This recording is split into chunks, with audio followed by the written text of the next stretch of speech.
NSS camp లోనే settle అయిందా? రాను అక్కడే ఉండని, నువ్వు ముందే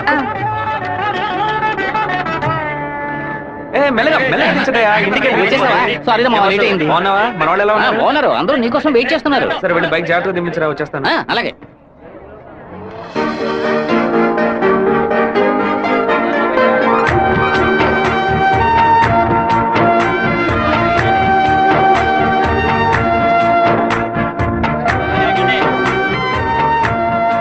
హలో, నువ్వు రాధికే కదా? నేను శివాని. చిన్నప్పుడు అశోక్ విద్యాలయ స్కూల్లో నువ్వు 5th క్లాస్ నేను 8th క్లాస్, గుర్తులేదా?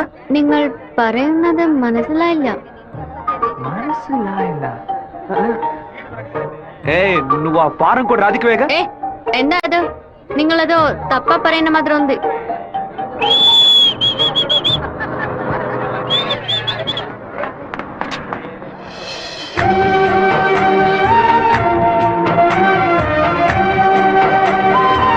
ఏంటమ్మా చెప్పబెట్టడం అలా బస్ ఎక్కిసావేంటి?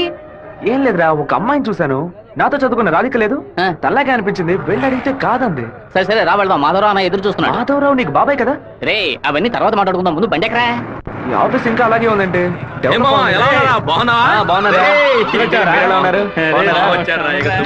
మామయ్య ఎలా ఉన్నావు? లోనికి రా. ఏమైంది మామయ్య? లోనికి రా చెప్పు. రేయ్, ఇక మీద నన్ను మామ అని పిలవద్దు, అన్నా అని పిలవాలి. మామయ్య ఏమైందిరా నీకు? అవునరా, ఇందాక ఏ మామ అన్నావు, ఇప్పుడు రే మామ అంటున్నావు. ఇంకా సేపు అయితే నీవో మామ అంటావు. ఇదిగో చూడు, ఇక్కడ నేను ఓనర్, నేను వర్కర్వే. పిలిస్తే అయ్యగారని పిలువు, లేదంటే అన్నా అని పిలువు. అయితే అత్తయ్య వదిలేని పిలవనా? నా కాపురంలో నిప్పుడు పోయికురా, దాని ముందు కావాలంటే మామయ్య అని పిలువు. ఇదిగోన్నా 7 గంటల డాక్యుమెంట్స్ ఇచ్చాడు. బాబాయ్ అన్న అని పిలిచే సన్నాసురా నువ్వు. మావయ్యని అన్నయ్య అని పిలవబోయే వెధవరా నువ్వు. నువ్వు పెద్ద మూర్ఖుడు. ఊరుకున్నాం, ములక్కాను. రే, ఇక్కడ నాకంటే ఒక మర్యాద క్రియేట్ చేసుకున్నాను రా. ముందెళ్ళి పని నేర్చుకోరా. సరే నువ్వు వచ్చే. ఊళ్ళో ఉన్నప్పుడు కుర్ర కుంకులతో కలిసి ముందు కొట్టడం ఎంత పెద్ద తప్పు ఇప్పుడు కదా నాకు అర్థమయ్యేసి వస్తుంది. జాగ్రత్త గారు, బడి తాలూకు లెక్కలు తీసుకొని రమ్మన్నారు. వెంటనే రమ్మన్నారన్నా. చివరి మధ్యలో వచ్చే పెట్టవా? దొండపోతు 32 లక్షలకి ఈ తండ్రి ఓకే అయిందరా. కాస్త ఎక్కువ అనిపిస్తాను తమ్ముడా. ఏం సుబ్బారావు, మన సుబ్రహ్మణ్యం గారు ఇల్లు కట్టారే, దానికి ఎంత ఖర్చు అన్నారు? 1100 స్క్వేర్ ఫీటు 8 లక్షలు అయింది అన్నాడు. అయితే 2000 చదరపు అడుగులకి ఇంచుమించు 30 లక్షలు కదా అవ్వాలి. ఇల్లు అంటే ఏదో అందం చందం అని పై ఖర్చులు ఉంటాయి. ఇది వరుసగా గదుల్లో కట్టడమే కదా. కాంట్రాక్ట్ తీసుకుంటే పెద్ద కంపెనీ అయితే వెండితో తలుపు చేసి బంగారపు తాళాలు ఇస్తాడా ఏంటి? ఆడ కాంట్రాక్ట్ అది మనకేం వద్దని చెప్పు, మనం వేరే మేస్త్రిని పెట్టి కట్టిద్దాం. వాడు కోర్టు గిట్టు అనేది ప్రాబ్లం పెడితే కోర్టుకి వెళ్ళి అక్కడ సంసారం చేస్తాడా ఏంటి? ఆడు బయటికి రావాలిగా. గుమ్మం గడే పడుకోబెట్టి గుణపం వేసాయం. ఆ కాంట్రాక్ట్ రమ్మని చెప్పు. అలాగేనా? ఈడు నిజంగానే మంచోడా లేదా అలా నటిస్తున్నాడా అని నాకు ఎందుకు అనుమానంగా ఉంది. ఈడి మీద ఒక కన్నేసి ఉంచండి. దుండపోతా నీకు ఈ పంచ అవసరమా? స్కూల్ లెక్కల నుంచి సున్నం పోస లెక్కల వరకు వాడిని చూపించాలా? ఓ 50,000 ఓట్లు నాకు వెయ్యమని చేయి చూపించి వెళ్ళిపోయాడు. అందరికి మీటింగ్లు పెట్టి గొంతు చిరిగాయలు ఆరించి ప్రతి ఇంటికి వెళ్లి ఓటు అడిగి వాడు ఇచ్చిన కుళ్ళిపోయిన గంజిని పులిసిపోయిన పాయసాన్ని ఆ టైంలో తాగి ఇంటికి వచ్చి నోట్లు చేయి పెట్టి వాంతి తీసుకుని నేనే కదా. లేపేస్తావా? 5 లక్షలు ఇస్తాను. బయట 10 లక్షల కారు ఉంది, అది కూడా ఇస్తాను. లేపేస్తావా? నేనా? నీ వల్ల కాదు కదా.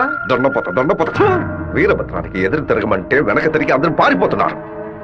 కుక్క పని చేసి బోరు కొట్టిపోయిందిరా. ఇక మీద నక్క పని చేయటమే బెటర్. వీరభద్రం కాంట్రాక్టర్ చూడగానే నరుకుతా చంపుతా అని డైలాగ్లు మాట్లాడతాడు. దాన్ని యూజ్ చేసుకుని మన రామగిరి రామరాజుతో కాంట్రాక్టర్ ని లేపేద్దాం. ఆ హత్య చేసింది వీరభద్రం అని చెప్తాం. వాడిప్పుడు అలాంటి పనులు చేయట్లేదన్నా.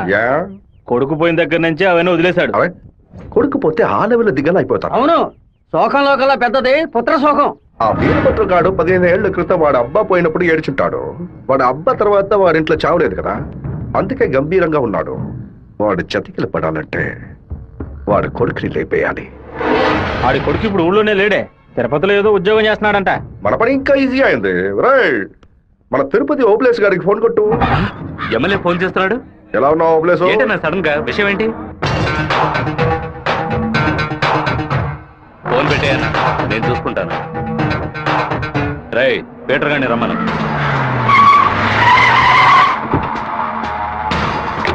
అబ్బాయి పేరు శివ, ఆర్కే రియల్ ఎస్టేట్ లో పనిచేస్తున్నాడు. నీకు వాడికి పర్సనల్ ప్రాబ్లం, అందుకే నువ్వు వాడిని లేపేసినట్టు రికార్డులో ఉండాలి.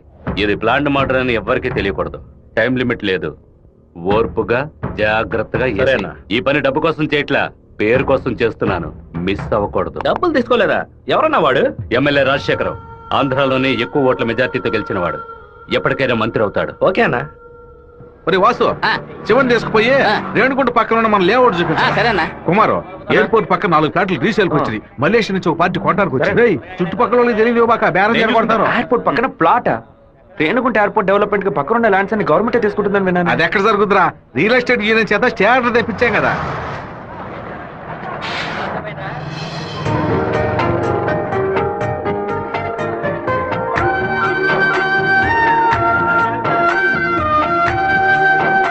రే మావా, ఆ రోజు బస్సులో చూసాను చెప్పాను రాధిక ఈ కాలేజ్ లోనే చదువుకుంటున్నట్టుంది.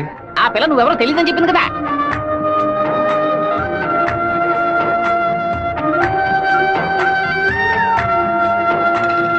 ముస్టేసే స్టైల్ కూడా అలాగే ఉందిరా.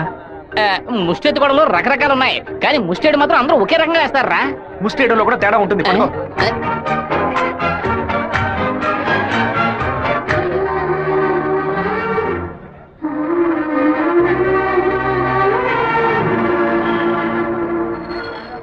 అరే బావా రే బావా, నువ్వు వచ్చేసావా? నీ పాటుకు నువ్వు ఊరోజు వచ్చేసావు. నిన్ను చూడకుండా ముద్ద దిగట్లేదు, నిద్ర పట్టలేదు.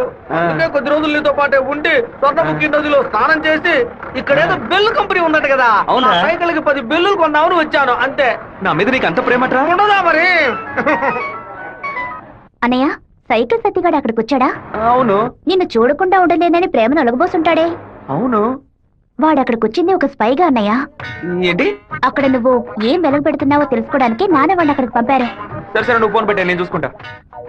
ఇదేనా మన మాధవరావు బావ రెట్టల్ ఎస్టేటా? ఏం ఎస్టేట్? రెట్టల్ ఎస్టేట్. రాసి రియల్. రెట్టల్ ఎస్టేట్. రియల్. రెట్టల్. బావా, దొంగనైనా పోన్నైనా క్షమించొచ్చు, ఇంటి దొంగని క్షమించొచ్చా?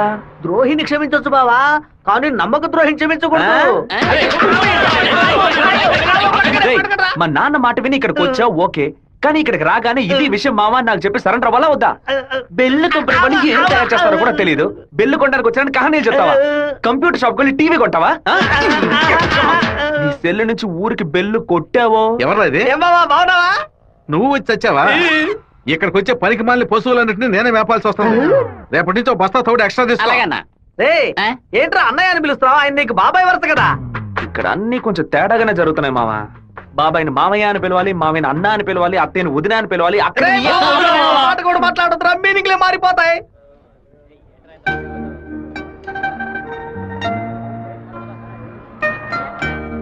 అరే బావా, బావ నేను ఆఫీసే కదా చూసుకోమన్నాడు, ఇక్కడుండి పరాకులు చూస్తావేంటి?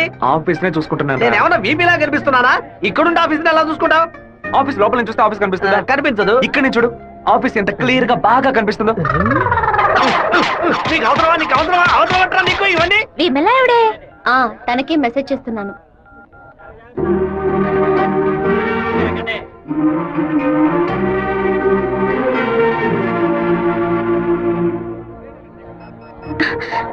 ఏ రాధిక, చెట్టును చూడొద్దు, ఆ పయ్య నేతవంతానే ఎదురులా ఉన్నాడు.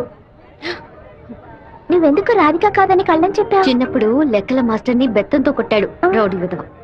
నేనే రాధికనని చెప్తే వెనకాల తిరిగి టార్చర్ పెడతాడు. హాయ్ రాధిక. എന്താത്? అప్పుడే నేను പറഞ്ഞല്ലേ నువ్వు రాధికవే. ఈ రోడ్డులో తిరిచి പറഞ്ഞാൽ ఎవరైనా చూస్తే ఎందరో నెనకు. తిరుపతిలో నుంచి తిరిచి అనను, తిరుపతి అనే అంటాను. తమాషాలు ఒందు പറയదు. ఎంత కార్యం? మీ ఊరు గోదావరి జిల్లా పట్టిసీమే కదా? എന്താ പട്ടിന്ന് പറയുന്നത്? പട്ടി అంటే నాయన అర్థం. కుక్కో నక్కో నాకు తెలీదు, నువ్వు రాధికని మాత్రం నాకు బాగా తెలుసు. హలో, ఎന്റെ పేరు గోపిక, స్థలం పాలకాడాను. ఏంటి నువ్వు ఆటోగ్రాఫ్ హీరోయిన్ పేరు చెప్తున్నావు? నేను కూడా ఎవరైనా భయపెట్టాలంటే మా ముట్టి మోహన్ లాల్, సురేష్ గోపి పేర్లు చెప్తాను. నువ్వేంటంటే గోపిక మేనన్, దీపిక పడుకొని మాలీవుడ్ నుంచి బాలీవుడ్కి వెళ్ళిపోతున్నావు.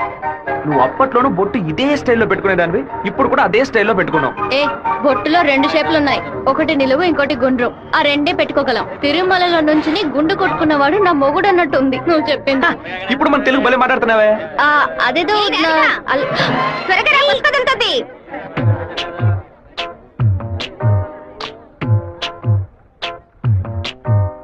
సూర్యుడు రాగానే చెదిరి